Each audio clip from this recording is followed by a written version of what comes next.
Secara sederhana, ketika perusahaan membeli saham perusahaan lain, awalnya itu dicetak sesuai harga beli. Setelah itu bisa dipakai metode equity yang nilainya ikut berubah. Nah, terus atau metode cost yang nilainya tetap. Nah, ini tuh penting saat membuat laporan konsolidasi karena induk dan anak dianggap suatu perusahaan. Metode equity itu menganggap perusahaan induk dan anak itu seperti satu perusahaan. Jadi setiap laba rugi perusahaan anak akan langsung mempengaruhi nilai investasi induk. Nah, kalau anak membagikan dividen itu bukan tambahan laba, tapi hanya perusahaan bantu aset dari investasi menjadi kas.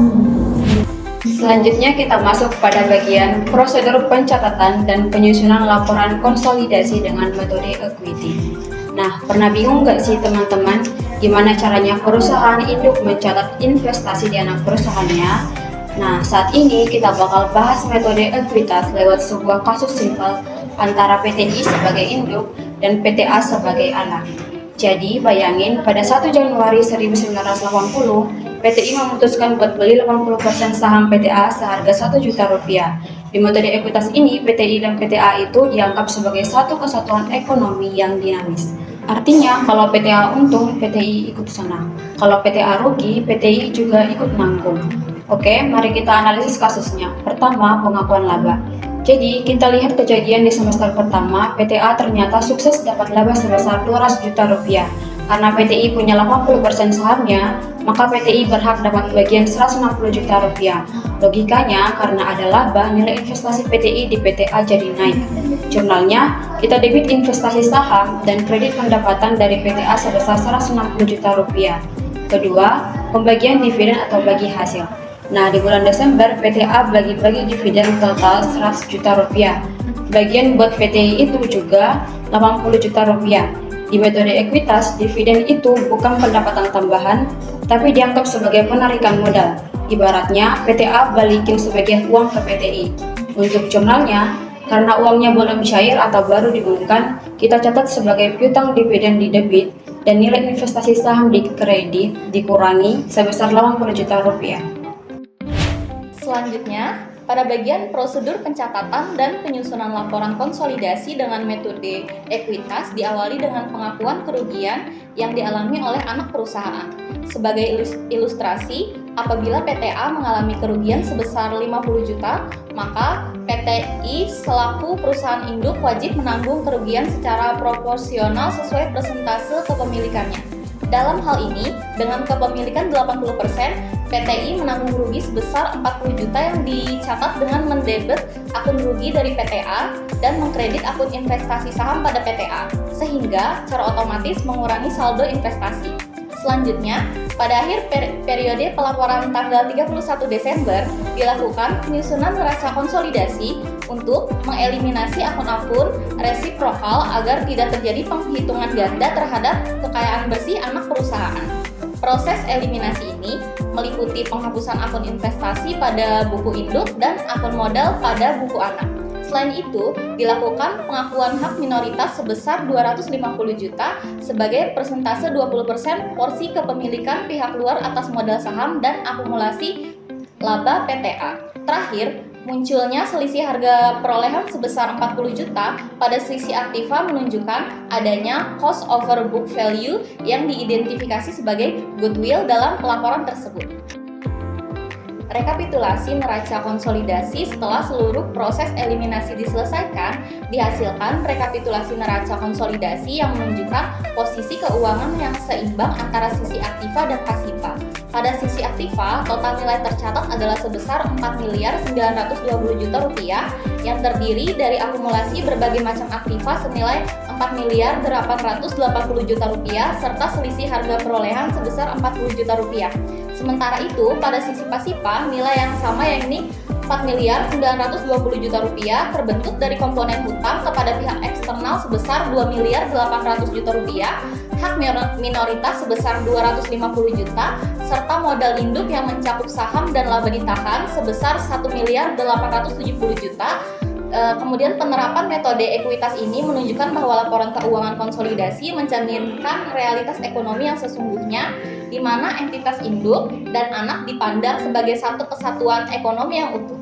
Hal ini dicapai melalui eliminasi transaksi internal secara menyeluruh serta pengakuan hak pihak ketiga atau minoritas secara transparan di dalam laporan keuangan. Baik, selanjutnya kita masuk ke modifikasi metode equity atau metode penilaian. Dalam metode ini, bagian laba perusahaan anak tidak langsung diakui sebagai laba perusahaan induk, tetapi menambah nilai investasi. Jadi, setiap perubahan laba atau rugi perusahaan anak akan mempengaruhi nilai akun investasi pada perusahaan induk. Selanjutnya yaitu contoh prosedur pencatatan laba, rugi, dan dividen. Jika perusahaan anak memperoleh laba, misalnya labanya Rp500.000 dan kepemilikan induk 90%, maka bagian laba induk Rp450.000, yaitu dengan pencatatannya di debit investasi saham sebesar Rp450.000 dan di kredit modal penilaian sebesar Rp450.000. Artinya, laba menambah nilai investasi. Jika perusahaan anak mengalami rugi, misalnya rugi Rp300.000 dan kepemilikan 80%, maka bagian rugi induk Rp240.000 dengan pencatatan di debit modal penilaian sebesar Rp240.000 dan di kredit investasi saham sebesar Rp240.000. Artinya, rugi mengurangi nilai investasi. Jika perusahaan anak membagikan dividen, misalnya dividen Rp100.000 dan kepemilikan 90%, maka bagian induk Rp90.000 dengan pencatatan di debit kas sebesar Rp90.000, di kredit investasi saham sebesar Rp90.000. Dividen tidak diakui sebagai laba tetapi mengurangi nilai investasi. Baik, selanjutnya itu perubahan dan saldo modal penilaian. Pada modifikasi metode equity, modal penilaian bersifat dinamis dan dapat berubah setiap periode. Model penilaian bertambah ketika perusahaan anak memperoleh laba, berkurang ketika anak mengalami rugi, dan juga berkurang saat anak membagikan dividen. Secara keseluruhan, saldo modal penilaian mencerminkan akumulasi perubahan nilai investasi induk sejak tanggal akuisisi. Baik, selanjutnya yang kedua yaitu perbedaan metode penilaian dan metode konvensional. Pada metode konvensional, selisih investasi tidak dipisahkan secara khusus dan laba anak langsung mempengaruhi laba ditahan induk. Sedangkan pada metode penilaian, selisih investasi dicatat sebagai modal penilaian dan bagian laba maupun rugi anak mempengaruhi akun tersebut. Dengan demikian, metode penilaian lebih mencerminkan nilai ekonomi investasi perusahaan itu. Baik, selanjutnya itu yang ketiga, yaitu implikasi terhadap neraca konsolidasi. Dalam neraca konsolidasi, modal penilaian disajikan sebagai bagian dari ekuitas induk.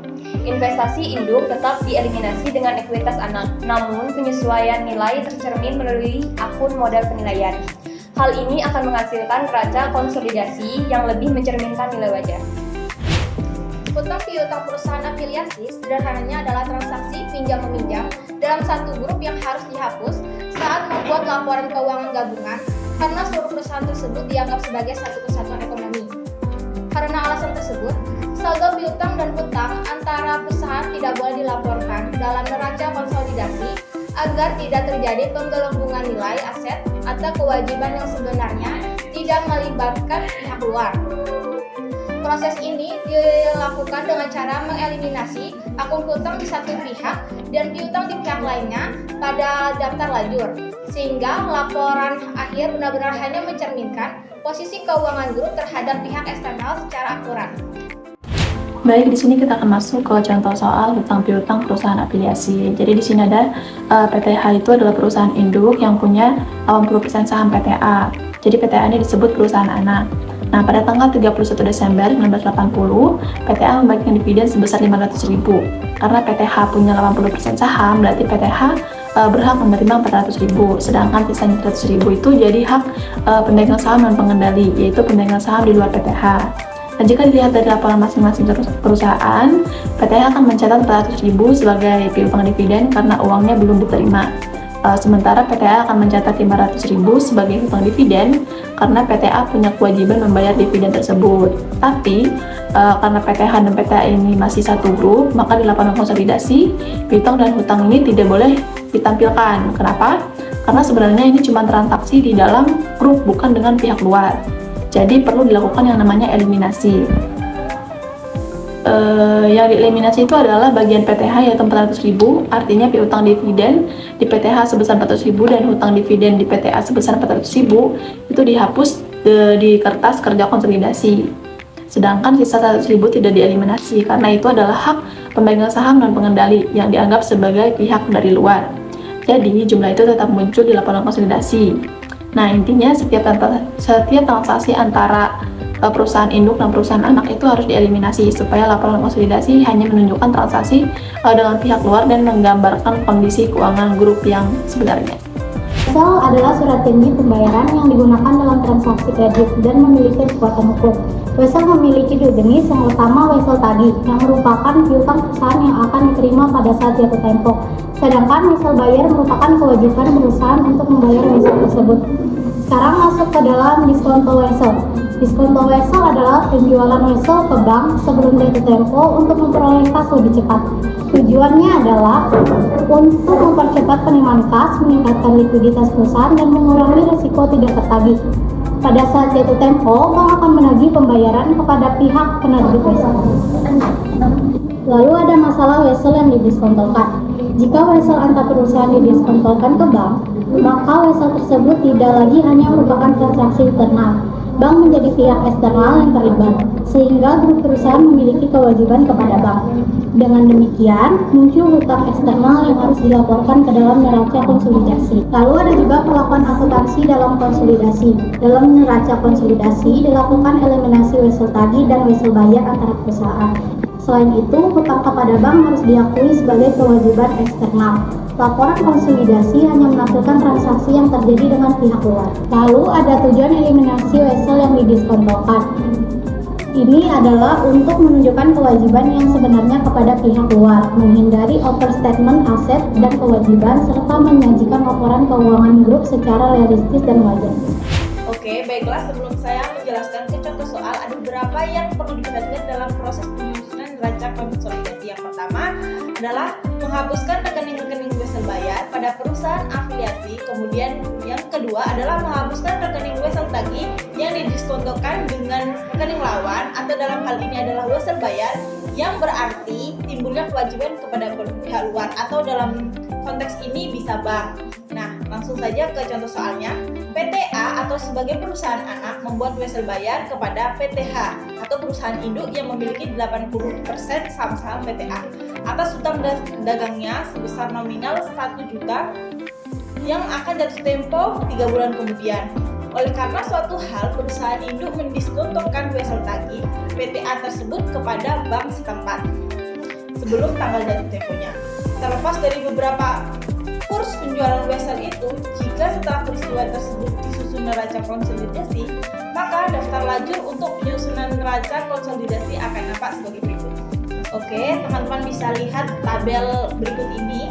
Nah, dengan cara demikian, dalam neraca konsolidasi nampak bahwa PTH dan PTA berafiliasi mempunyai kewajiban kepada bank untuk membayar wesel tersebut yang kelak pada jatuh temponya, sama sekali terlepas dari PTAH atau PTA yang harus menyelesaikannya. Prosedur tersebut secara sederhana dapat pula dilakukan dengan cara menghapuskan rekening wesel tagih atau pada buku-buku PTH dan rekening wesel tagih yang didiskontokan pada buku-buku PTH serta tetap melaporkan rekening wesel bayar pada buku-buku PTA. Masalah yang identik dengan persoalan di atas ialah apabila terjadi penjualan wesel tagih dari langganan sebelum jatuh temponya atau pendiskontoan wesel oleh perusahaan-perusahaan yang berafiliasi. Baik, untuk melengkapi penjelasan sebelumnya, saya akan memberikan ilustrasi sederhana mengenai penerapan modal penilaian dalam praktik. Misalnya, PT Induk memiliki 75% saham PT Anak. Pada tahun berjalan, PT Anak memperoleh laba sebesar Rp120 juta dan membagikan dividen sebesar Rp40 juta. Bagian laba yang menjadi hak induk adalah 75% dari Rp120 juta, yaitu Rp90 juta. Jumlah ini akan menambah modal penilaian. Kemudian, perusahaan anak membagikan dividen sebesar 40 juta rupiah. Dari jumlah tersebut, 75% atau 30 juta rupiah menjadi bagian induk. Dan selanjutnya, jumlah ini akan mengurangi modal penilaian. Karena dividen merupakan distribusi atas laba yang sebelumnya telah diakui. Dengan demikian, perubahan bersih modal penilaian selama periode tersebut adalah kenaikan sebesar 60 juta rupiah. Artinya, nilai investasi induk dalam perusahaan anak mengalami peningkatan sebesar 60 juta rupiah selama periode berjalan. Melalui ilustrasi ini, kita dapat melihat bahwa modal penilaian mencerminkan perubahan nilai investasi induk yang berasal dari kinerja perusahaan anak setelah akuisisi. Pendekatan ini membantu menunjukkan hubungan antara laba, dividen, dan perubahan nilai investasi secara lebih sistematis dalam laporan konsolidasi. Dengan kata lain, modal penilaian berfungsi sebagai sarana untuk memantau perkembangan investasi induk dari waktu ke waktu. Terima kasih. Nah, selanjutnya kita masuk ke kesimpulan prosedur penggabungan laporan keuangan induk dan anak melalui metode ekuitas dengan menekankan pada penyesuaian nilai investasi akibat hasil usaha anak perusahaan, perlakuan selisih harga beli saham, dan teknik eliminasi akun antar perusahaan secara akurat.